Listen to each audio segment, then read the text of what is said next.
السلام علیکم ناظرین، میرا نام عظیم اللہ ہے۔ آج کی ویڈیو میں جس ٹاپک پر ہم بات کرنے جا رہے ہیں وہ ہے غزوہ خندق۔ اس غزوے کو غزوہ احزاب بھی کہتے ہیں۔ اس کی وجہ یہ ہے کہ اس غزوے میں خندقیں کھودی گئی تھی، اس وجہ سے اس کو غزوہ خندق کہتے ہیں۔ اور احزاب حزب کی جمع ہے، حزب جماعت کو کہتے ہیں۔ بہت ساری جماعتیں مل کر آئی تھی، اس لیے اس کو غزوہ احزاب بھی کہتے ہیں۔ یہ اس غزوے کا سن وقوع شوال 5 ہجری ہے۔ نبی علیہ السلام مدینہ منورہ میں تھے اور کفار قریش یہ مکے میں تھے۔ اس کا سبب یہ ہوا قبیلہ بنو نذیر، یہ جلاوطنی کے بعد اس قبیلے کی، چونکہ یہ بار بار عہد توڑتے تھے، اس وجہ سے ان کو جلاوطن کیا گیا تھا۔ یہاں سے یہ خیبر چلے گئے تھے اور وہ عہد ان کے ساتھ کیا تھا وہ ہم میثاق والی ویڈیو میں بتا چکے ہیں، میثاق مدینہ، وہاں سے آپ دیکھ سکتے ہیں۔ یہ جا کر قریش سے ملا اور ایک قول کے مطابق بنو نذیر اور بنو وائل کے 20 آدمی مل کر گئے۔ وہاں جا کر یہ کفار قریش سے ملے، ان سے بات کی کہ مسلمانوں پر حملہ کرتے ہیں، سب مل کر خاتمہ کر دیتے ہیں۔ تو قریش نے کہا کہ ہم تمہاری بات کیسے مانیں، تمہارا بھی آسمانی دین ہے، محمد رسول اللہ کا بھی آسمانی دین ہے، ہمارا تو مسئلہ ہی لڑائی جھگڑے ہی دین اور مذہب پر ہے، تو پہلے ہمیں یہ بتاؤ کہ تم کیا کہتے ہو ہمارے اور ان کے دین کے بارے میں کہ کون سچا ہے۔ تو انہوں نے اپنی ضمیر کے خلاف جواب دیا کہ تمہارا دین سچا ہے، تم سچے ہو۔ اس پر بھی وہ مطمئن نہیں ہوئے، باقاعدہ 20 آدمی یہ اور 50 قریش کے سردار یہ بیت اللہ میں گئے۔ بیت اللہ کے دیواروں کے ساتھ لگ کر انہوں نے آپس میں مل کر یہ معاہدہ کیا کہ ہم سب مل کر محمد صلی اللہ علیہ وسلم اور ان کی جماعت مسلمانوں کو ختم کریں گے۔ اس کے بعد بھی ان کو چین نہیں آیا۔ یہاں سے یہ سب سے بڑا جنگجو قبیلہ بنو غطفان کے پاس گئے یہ لوگ۔ وہاں جا کر ان سے کہا کہ قریش محمد رسول اللہ اور ان کی جماعت پر یعنی مسلمانوں پر حملہ کرنے کے لیے تیار ہو گئے، تم بھی ہمارے ساتھ مل جاؤ۔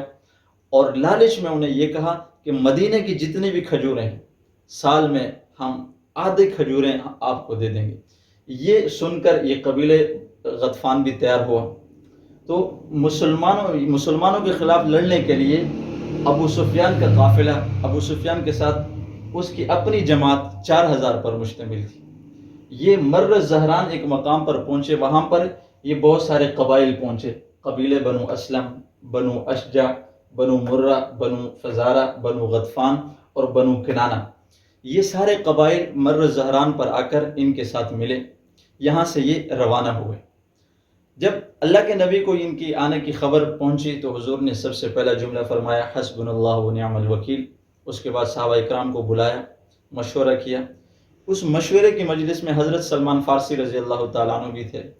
کھڑے ہو کر عرض کیا، یا رسول اللہ، بلاد فارس میں جب یہ جنگیں ہوتی ہیں، دشمن کا دفاع کرنا مقصود ہو تو وہاں خندقیں کھودی جاتی تھی دشمن کے راستوں میں۔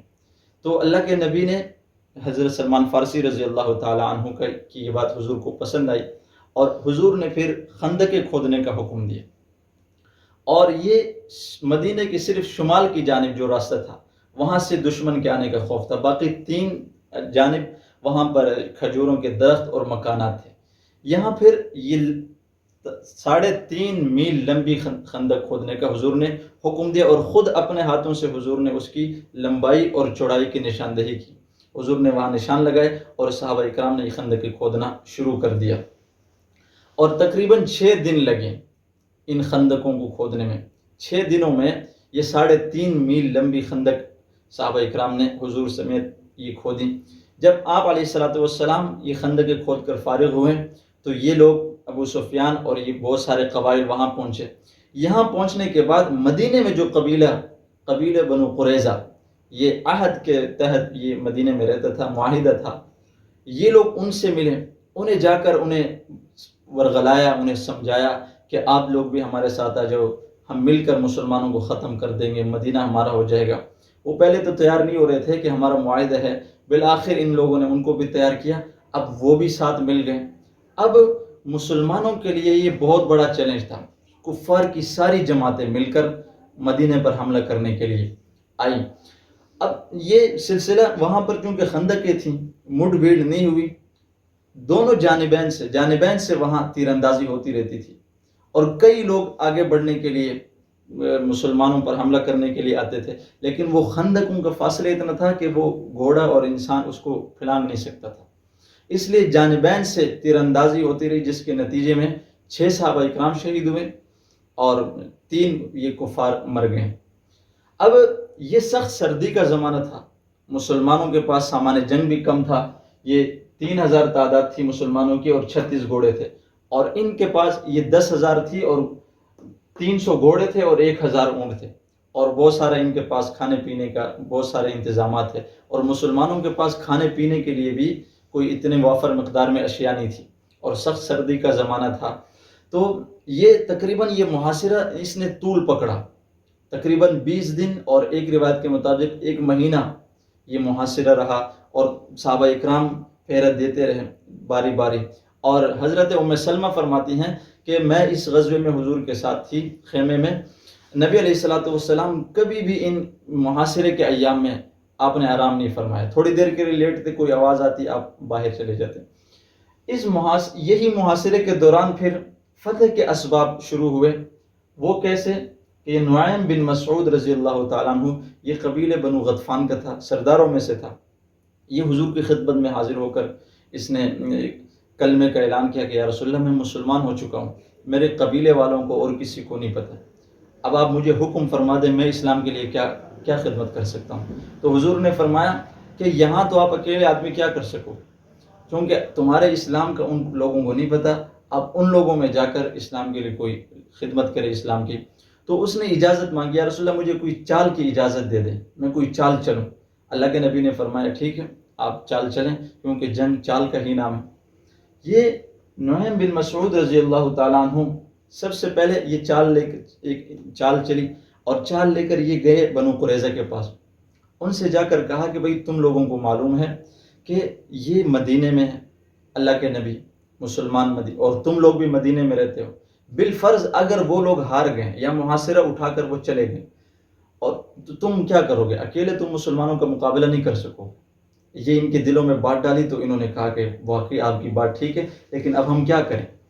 تو انہوں نے مشورہ یہ دیا کہ تم بطور ثبوت ان سے کچھ سردار مانگو، ان کے کچھ سردار اپنے پاس رہن رکھ لو، تاکہ وہ تمہیں چھوڑ کر بھاگ نہ جائیں۔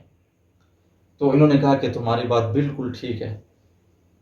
یہاں سے پھر یہ نعیم بن مسعود رضی اللہ تعالیٰ عنہ قریش کے پاس گئے، انہیں جا کر کہا کہ بھئی یہ بنو قریظہ اور محمد صلی اللہ علیہ وسلم کے درمیان دوبارہ معاہدہ ہو گیا ہے، اور اس معاہدے کی شرط یہ ہے کہ یہ تمہارے کچھ سردار اور کچھ قبیلے غطفان کے سردار لے کر یہ حضور کے حوالے کر دیں، تو یہ تم یاد رکھنا، وہ تم سے سردار مانگے گا۔ یہ بات ان کے دلوں میں ڈال دی۔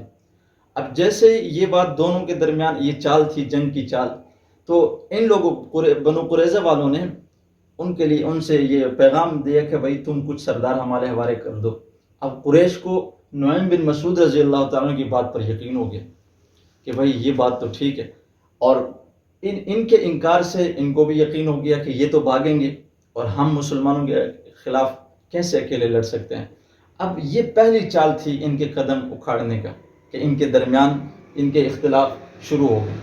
یہاں سے پھر یہ قبیلہ بنو قریظہ جو ہے یہ ان کے درمیان، اس کے بعد یہ دوسرا سبب اس کا آیا کہ سخت برفانی ہوا اللہ تبارک و تعالیٰ نے مسلط کر دی، کیونکہ پہلے سردی کا زمانہ تھا، پھر بارش، پھر سخت تیز طوفان چلی، ان کے خیمے اکھڑ گئے اور ان کی جو ہے ہانڈیاں الٹ گئیں، اور سردی میں وہ کپ کپانے لگے، اور پھر ساتھ ساتھ اللہ تبارک و تعالیٰ نے فرشتے بھیج کر باطنی طور پر ان کے دلوں میں روک ڈالا۔ فَأَرْسَلْنَا عَلَيْهِمْ رِيحًا وَجُنُودًا لَمْ تَرَوْهَا، سورہ احزاب آیت نمبر 9 میں اللہ نے ان دونوں اسباب کا ذکر فرمایا کہ ہم نے فَأَرْسَلْنَا عَلَيْهِمْ رِيحًا، ہم نے ان پر سخت تند ہوائیں بھیجی، وَجُنُودًا، اور لشکر فرشتوں کا تھا، ان کے دلوں میں روک ڈال دیا۔ اب ان لوگوں نے آپس میں مشورہ کیا، اور اس مشورے کو سننے کے لیے حضرت حذیفہ بن یمان رضی اللہ تعالیٰ عنہ گئے تھے۔ وہاں جا کر انہوں نے وہ باقاعدہ طور پر ان کے مشورے میں شامل ہو گئے۔ مشورے سے پہلے ابو سفیان نے کہا کہ بھئی ایک بہت ہی ضروری مشورہ ہے، لہٰذا دھیان رکھنا کوئی باہر کا آدمی نہ ہو، تو ہر آدمی اپنے ساتھ والے کو پہچان لے۔ تو حذیفہ بن یمان رضی اللہ تعالیٰ عنہ فرماتے ہیں میں نے سب سے پہلے اپنے ساتھ والے سے پوچھا کہ بھئی آپ کون ہو، اس کے پوچھنے سے پہلے اس نے مجھے بتایا کہ میں فلاں فلاں قبیلے کو. میں نے کہا ٹھیک ہے. پھر انہوں نے یہ مشورہ کیا کہ ابھی ہمارے پاس سامان بھی ختم ہو گیا اور کھانے پینے کی اشیاء بھی ختم ہو رہی ہیں، اب ہم واپس چلتے ہیں. یہاں سے یہ کفر جو ہے یہ شکست کھا کر بھاگنے پر مجبور ہو گئے. تو اس غزوے کے اثرات اور نتائج یہ ہوئے کہ اللہ تبارک و تعالیٰ نے مسلمانوں کو ایسی عظیم فتح عطا فرمائی کہ جس کے بعد سارے کفر کے دلوں میں مسلمانوں کو روب بیٹھ گیا.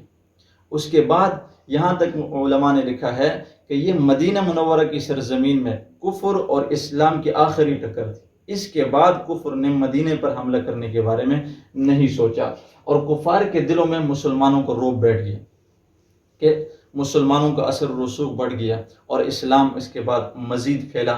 یہ تھا اس غزوہ خندق اور غزوہ احزاب کا پس منظر. دعائے اللہ تبارک و تعالیٰ سے ہم سب کو سمجھ نصیب فرمائے. ملتے ہیں نیکسٹ ویڈیو میں. اللہ حافظ.